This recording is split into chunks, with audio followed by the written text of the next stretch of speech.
علیکم ورحمۃ اللہ وبرکاتہ۔ محترم بھائیوں، پیارے پیغمبر علیہ الصلوۃ والسلام کے اوپر نازل ہونے والا اسلام قرآن، یقیناً اسلام کے اندر حقوق موجود ہیں، لیکن جو اسلام سے اندر داخل ہو کے پھر مرتد ہو جائے، پھر واپس چلا جائے، کافر ہو جائے، اسلام کے اندر اس کے کوئی حقوق نہیں ہے۔ ہمارا یہ مطالبہ ہے کہ پہلے تو قادیانی اپنے آپ کو اقلیت تصور کرے، اقلیت مانے، کیونکہ وہ باقاعدہ اسلام سے مرتد ہوئے ہیں۔ اور محترم بھائیوں، آئین پاکستان کے اندر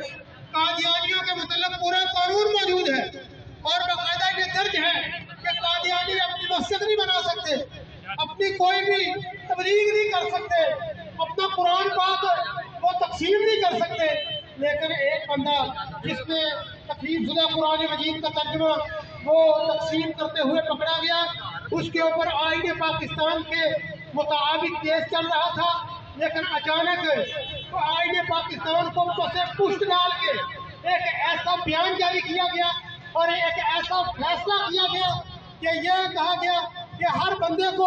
اپنی تبلیغ کرنا، ہر مذہب کو اپنی تبلیغ کرنے کی اجازت ہے، ہر مذہب کو اپنی تبلیغ کرنے کی اجازت ہے۔ جو کافر ہیں وہ بھی اپنا مندر بنا سکتے ہیں، سارا کچھ کر سکتے ہیں، اسلام کے اندر یہ قانون موجود ہے۔ لیکن ابھی جب مسلمانوں سے دوبارہ مرتد ہوا ہے، محترم بھائیوں، آئین پاکستان کے اندر واضح ہے کہ یہ جو قادیانی ہے یہ غیر مسلم ہے۔ سب سے پہلے اپنے آپ کو اقلیت مانے،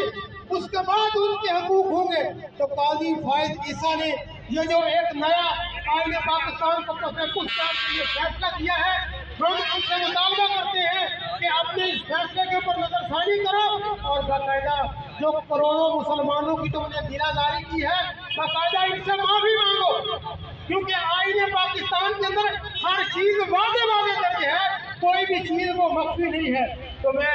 انتظامیہ سے بھی گزارش کروں گا اور فائز عیسیٰ صاحب سے بھی گزارش کروں گا کہ جناب محترم، آپ جس سٹیج کے اوپر ہیں، آپ جس کرسی کے اوپر ہیں، آپ جو کرسی کا بھی تقاضا یہ ہے کہ پہلے ہر چیز پڑھ تو لیں۔ ہم کوئی ایسا مطالبہ نہیں کر رہے جو آئین پاکستان سے باہر ہو، بھائی آئین پڑھ کے اس کے مطابق فیصلہ کریں، اس کو جو سزا بنتی ہے وہ سزا دی جائے، اور اپنے اس فیصلے اور اپنے اس بیان سے سب سے پہلے رب سے بھی معافی مانگے اور پھر عوام سے بھی معافی مانگے کہ کروڑوں مسلمانوں کی تم نے دلاداری کی ہے، عمل کی توفیق دے۔